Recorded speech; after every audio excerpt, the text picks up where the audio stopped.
Len days, தவக்காலம், அதில் கிறிஸ்தவர்கள் கண்டிப்பாக 40 நாள் ஃபாஸ்டிங் தான் இருக்கணுமா, இல்லை பைபிள் நம்மளுக்கு உபவாசம் பண்ணுகிறத பற்றி என்ன சொல்லுகிறது அப்படின்னு சொல்லி நம்ம நியூ டெஸ்டமெண்ட்டில், முக்கியமாய் புதிய ஏற்பாடில் வேதாகமம் நமக்கு உபவாசத்தை பற்றி என்ன சொல்லி கொடுக்கறது அப்படின்னு சொல்லி நம்ம பார்த்தோன்னா, நியூ டெஸ்டமெண்ட் புதிய ஏற்பாடு நம்ம ஃபாஸ்ட் பண்ண சொல்லுகிறதா அப்படின்னு பார்த்தோன்னா, மத்தேயு 6:16-18 வரைக்கும் ஜீசஸ் சொல்லும் பொழுது நீங்கள் உபவாசிக்கும் போதுன்னு சொல்கிறாரு. உபவாசித்தால், அதாவது செஞ்சா அப்படின்னு சொல்ல, நீங்கள் எப்போல்லாம் உபவாசிக்கிறீங்களோ அப்போல்லாம் இப்படி இருங்க அப்படின்னு சொல்கிறாரு. ஸோ உபவாசத்தை பற்றி வேதம் நமக்கு சொல்லி கொடுக்க தான் செய்கிறது.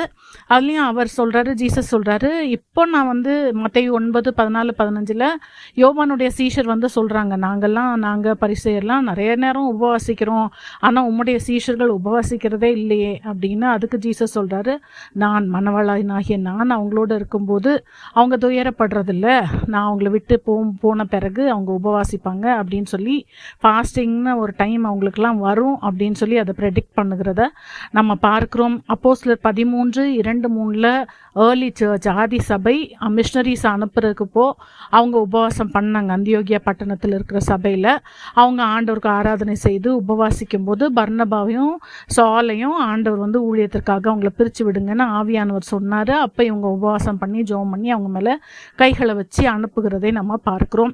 ஸோ அதெல்லாம் இருந்தது.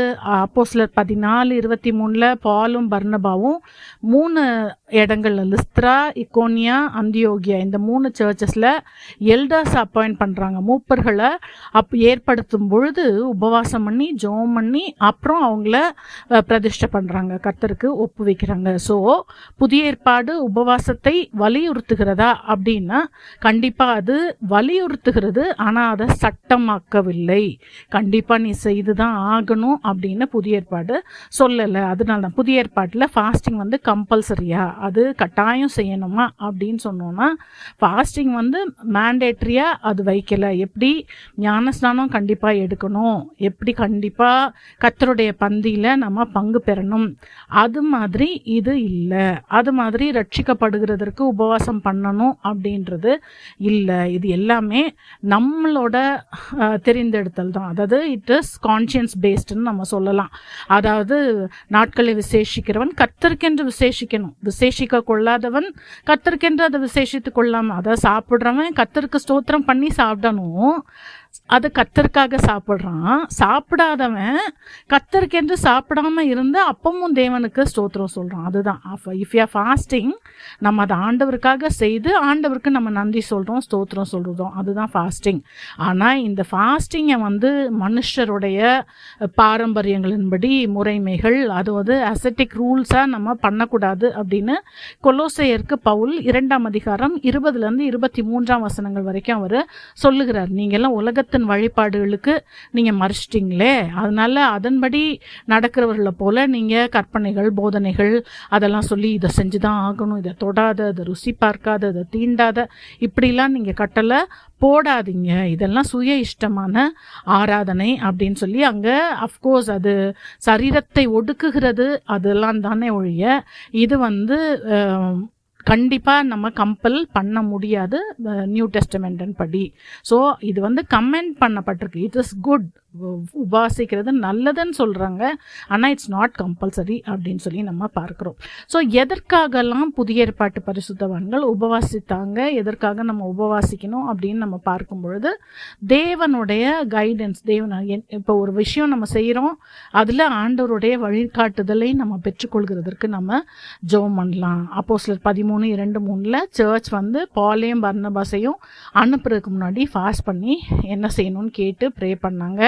அப்போஸ்தலர் 14:23 அங்கே மூப்பர்கள் அப்பாயிண்ட் பண்ணுறதுக்கு முன்னாடி அவங்க ஃபாஸ்ட் பண்ணி ப்ரே பண்ணாங்க. ஸோ இது ஆண்டவருடைய டைரக்ஷன் வாங்குறதுக்காக ஃபாஸ்ட் பண்ணுறாங்க. ரெண்டாவது, நம்ம ஆண்டவரோடு கூட தனித்து இருந்து நம்ம அவர் மேலே ஃபோக்கஸ் பண்ணுறதுக்காக நம்ம உபவாசம் பண்ணலாம். அதாவது தேவனோடு இன்டிமேட் ஆகிறதுக்கு, தேவனோடு ஒரு நல்ல ஐக்கியம் வருகிறதற்கு நம்ம ஃபாஸ்ட் பண்ணி ப்ரே பண்ணலாம். மத்தேயு 6:17-18 அந்தரங்கத்தில் இருக்கிற உங்கள் பிதா அவர் பார்க்கும்படி நீ உபவாசம் பண்ணி ஜெபம் பண்ணுன்றாரு ஜீசஸ். லூக்கா 2:36-37 அண்ணா அவங்க ஃபாஸ்ட் பண்ணி ப்ரே பண்ணுறாங்க. அவங்க அந்த சர்ச்லேயே தேவாலயத்தை விட்டு நீங்காமல் அங்கே உபவாசம் பண்ணி ஜெபம் பண்ணி ஆராதனை பண்ணிகிட்ருக்குறாங்க. ஸோ இது தேவனோடு உள்ள ஐக்கியத்தை அது பலப்படுத்தும் என்பதில் எந்த டவுட்டும் இல்லை.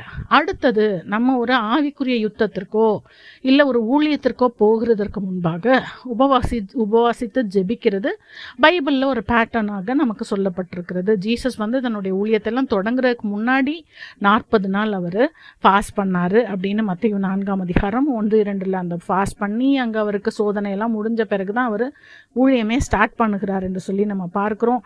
அதுலேயும் உபவாசம் பண்ணி அவர் ஆவியின் பலத்தினால அவர் திரும்பினார் என்று சொல்லி பார்க்கிறோம். ஸோ ஒரு ஊழியத்திற்கு முன்பாக நம்ம அந்த மாதிரி செய்கிறது நல்லது.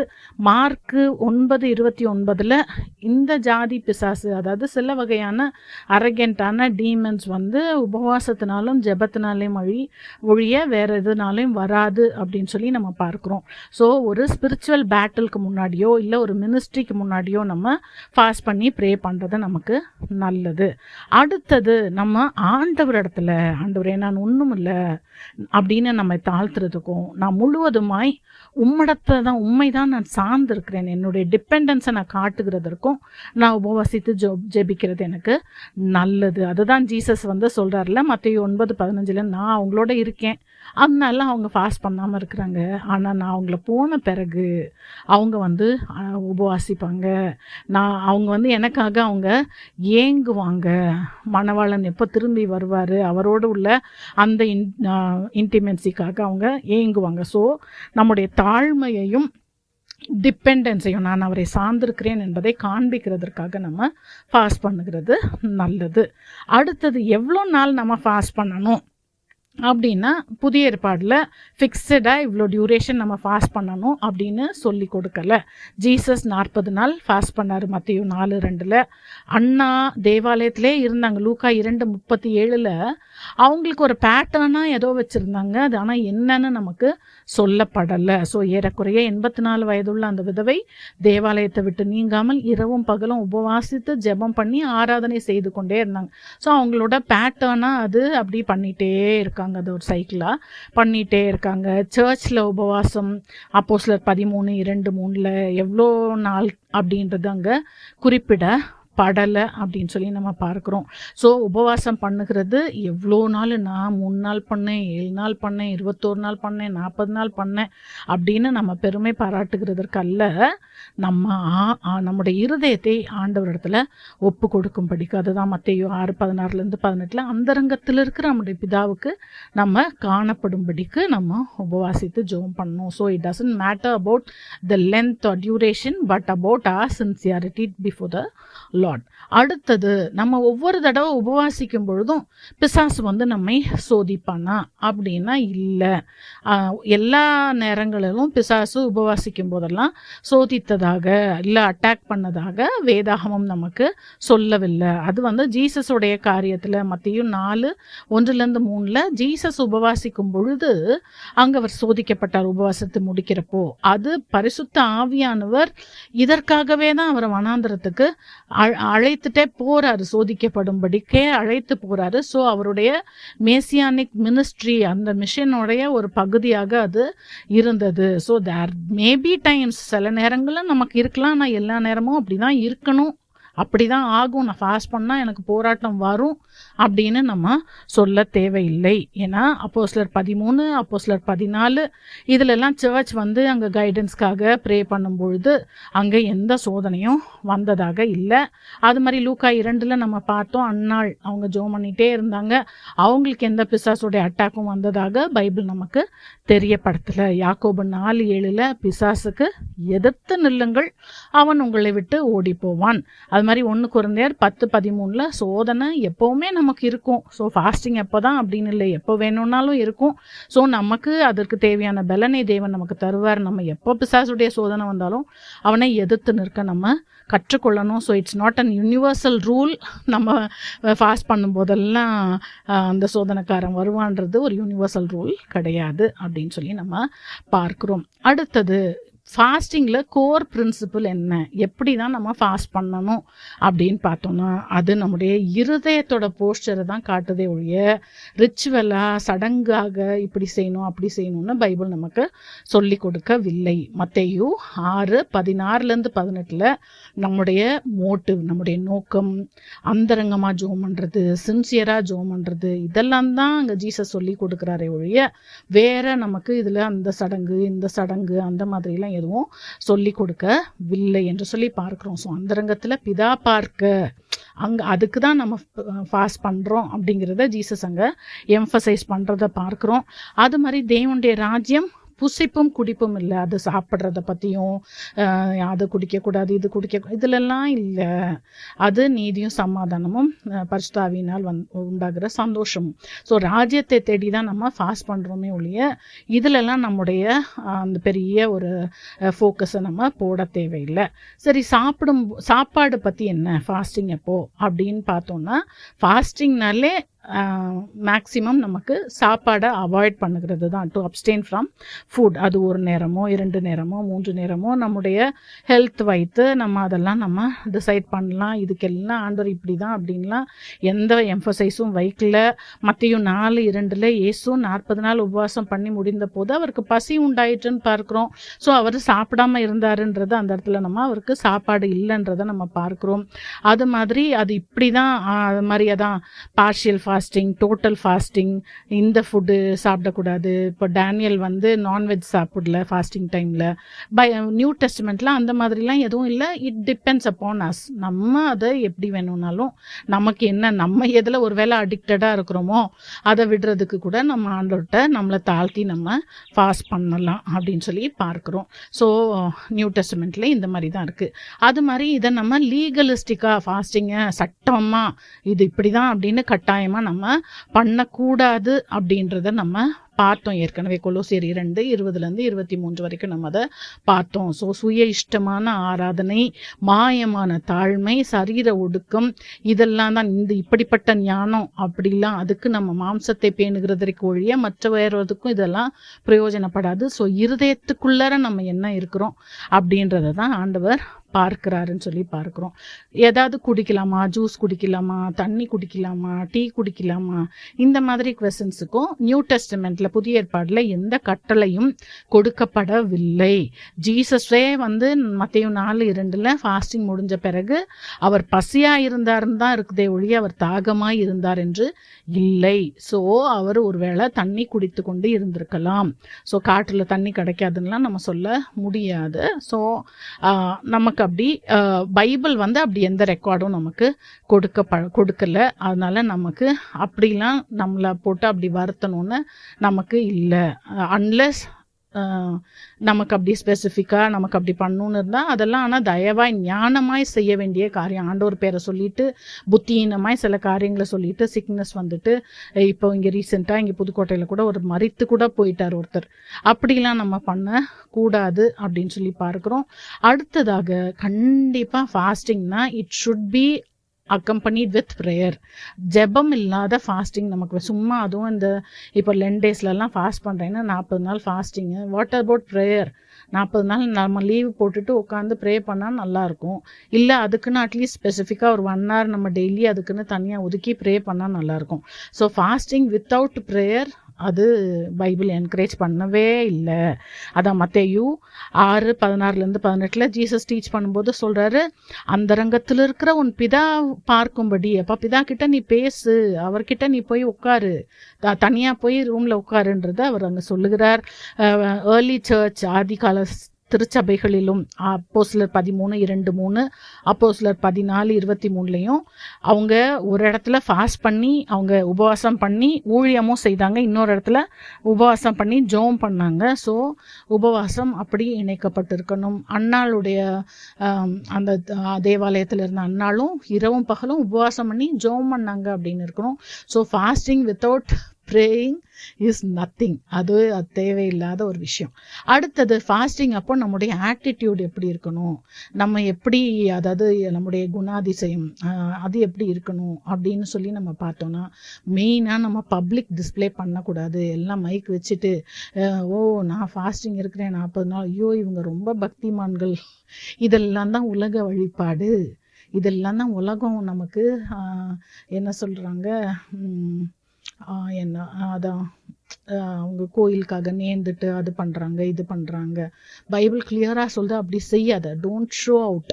முகத்தையே முதல்ல வாட பண்ணாதன்றாரு. உன் தலைக்கு எப்பயும் போல் எண்ணெய் பூசு, உன் முகத்தை கழுவு, வெளியே நீ மாயக்காரரை போல் இந்த மாதிரி உன்னை டிஸ்ஃபிகர் பண்ணிட்டு இருக்காத அப்படின்னு சொல்லி அங்கே வேற மாதிரி வேஷம் போடாத கிளியராக சொல்லுது. மாயக்காரரை போல வேற வேஷம் போடாத உபவாச நாட்களிலே கிளியராக பைபிள் நமக்கு சொல்லுது. அடுத்து மத்தேயு 6:18 நீ அந்தரங்கத்தில் சீக்ரெட்டாக பண்ணு, இதை போய் வெளியே போய் நீ பெருசாக நான் ஃபாஸ்ட் பண்ணுறேன்னு சொல்லாத அப்படின்னு சொல்லி அவர் அங்கே சொல்லுகிறதை பார்க்குறோம். நார்மலாக நம்முடைய அவுட்வர்ட் அப்பியரன்ஸ் எப்பவும் போல் நார்மலாக இருக்கணும், நம்ம அட்வர்டைஸ் பண்ணணும்னு தேவையில்லை அப்படின்னு சொல்லி நம்ம பார்க்குறோம்.